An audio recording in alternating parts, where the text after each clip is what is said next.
Your next comedian coming to the stage is, you guys, you're going to absolutely adore her. She is very funny. She's a really lovely lady. Please put your hands together right now for Bunny Bosco.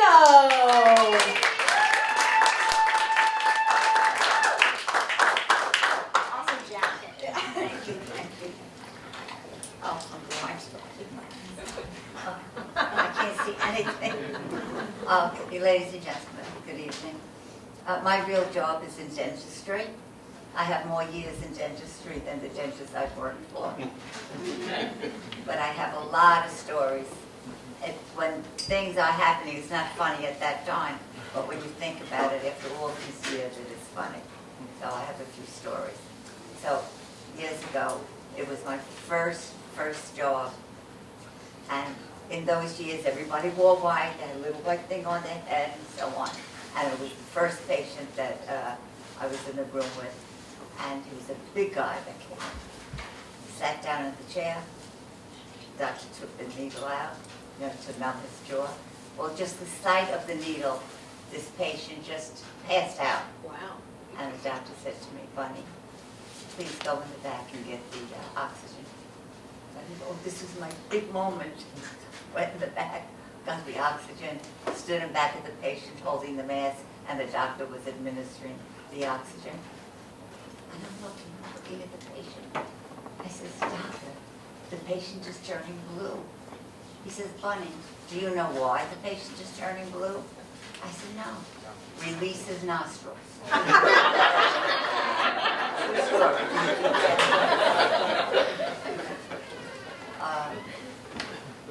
Same doctor.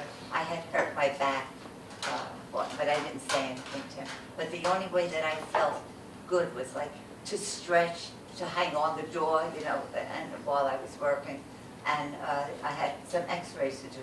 In those years, you did x-rays, you developed x-rays in a tank, not like you have it now. It was develop a water fixer and so on. So I'm in the x-ray room, and I'm doing this. And it was going to take a few minutes. So I said, you know what? While I'm in here, I'm going to just stretch. So I was hanging on the door, that was all. I guess I took a little bit too long. Well, the doctor came in, swung the door open. He said, where are you? I said, I'm on the wall. Well, these are true. You can't make up these stories. I can look them down so I don't forget. I had rented the office that he had was on the ground floor. It was a one-family house on the corner, and his tenant had just moved out, and I got the apartment. And he said to me, I asked him, would it be all right if I just worked in the garden? He said, sure. No, you plant whatever you want. It's okay. So that morning before work, I was planting a little tiny rose bush that I bought, and a truck passed by, and 2 chickens flew off the truck, and they flew into the garden.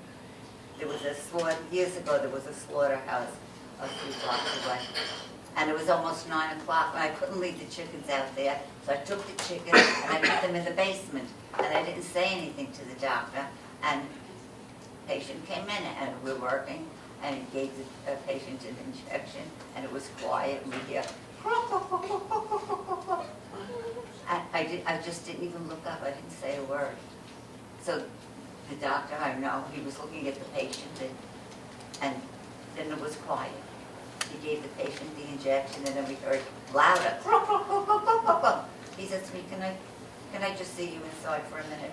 So went into the hallway, and now the chickens were behind the door. They had come up from the basement. He said, what is going on? And I told him. So the patient overheard this. He says, you know what? I'll take the chickens because my grandmother has a farm.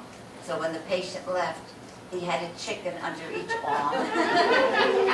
I went out to the waiting, to open the door, and one patient said, all I ever got was a toothbrush. You can't make this up. Not everything that I'm telling you has happened to one dentist, because, believe me, he would have retired the first month that I was there. Okay, But I was with him for 14 years, and he did retire, and now I started another job. But from going from a one-girl office, which was just me, that I had to listen to go into a multi-staff office was really bad. They thought that I was stupid, and they were right, because I did nothing right. The receptionist was late one day coming in, and I was at the desk, and the doctor had called because he used to volunteer one day a week at the hospital, and he wanted to know who was covering for him that day. He used to get another dentist in. I says, Dr. Balsadek. It was dead silence on the phone. In the meantime, the receptionist came in, who thought I was really stupid, and she says, what's going on? I says, oh, the doctor is on the phone, but I told him that Dr. Balsadek was going to cover for him Thursday. She says, who? I said, Dr. Balsadek. She says, we don't have a Dr. Balsadek. And she pushed me out of the way like you idiot, and she got on the phone and she said, I'm sorry, doctor, you have to come in that day because we don't have anybody. And when she hung up, she says, what did you tell him? I said, I told him what it says on top of the page, Dr. Balsadek. She said, it says, Dr. B is in all day. How stupid could you be? But they really good at it. I had to write everything down. Okay. The receptionist was out one day, and I was taking over the phone, and I was making appointments for new patients that were coming in. Following week, the day that I had made these appointments, nobody showed up. The doctor came out and he said, did anybody, I said, where are the patients? I said, I don't know, nobody even canceled. I said, give it a few more minutes, then I'll start calling them. In the meantime, this woman called up, and she says, is this a dentist's office? So I says, yes. She says, well, I don't know what the problem is, but I have a bunch of patients near my house that said that I have an appointment. I says, what's your address? She gave me an address of where I used to live 20 years ago when I was married. I sent all these patients to that house. I said, don't worry, I'm going to send her a car. And that's how we got the patients back. I never told the doctor. He was, he thought I was an idiot anyway. Okay. One day he said to me, I was only there maybe about 2 months, but he even was afraid to tell me to do something.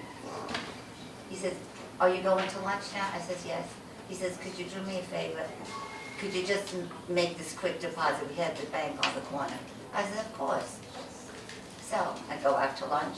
I walk down the street. I'm walking into the bank, and there's a mailbox right near the door, and I mail it. And I realized that is what I did. And I couldn't leave it because there was a whole envelope full of cash.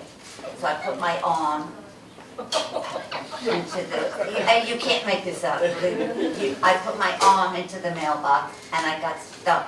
And I was screaming. In the meantime, the postal truck was passing by because he was picking up the mail. He says, what happened? I said, I'm stuck. I said, I had to make a quick deposit. I made a mistake. I put it in the mailbox. So he released my arm, but he took the envelope and was going to go, I guess, back to wherever he was going with it, with all the mail. I said, no, please. I said, I have to mail that. He said, it's against the law. I cannot give you back this envelope. And he got in the truck and started to drive away. But I ran after him and I hung on the window. This is true. I hung on the window. I said, please, he'll kill me. The doctor will kill me. I need that envelope. He stopped short and I fell in the dirt. And I'm all in white. You know, I'm all in white. So he got out of the truck. He says, okay, just sign some papers and, I'll give you the envelope back, which he did, and I went in the bank and I mailed it. Go back to the office like nothing happened. The doctor was there with the patient. He said to me, did you have a good lunch? I said, yeah, I was very calm. He says, this patient said she saw you hanging on a postal truck and saying that I was going to kill you. I couldn't even answer What? We're over time? Oh, I have another story. Oh, all right. So maybe next time I'll tell you.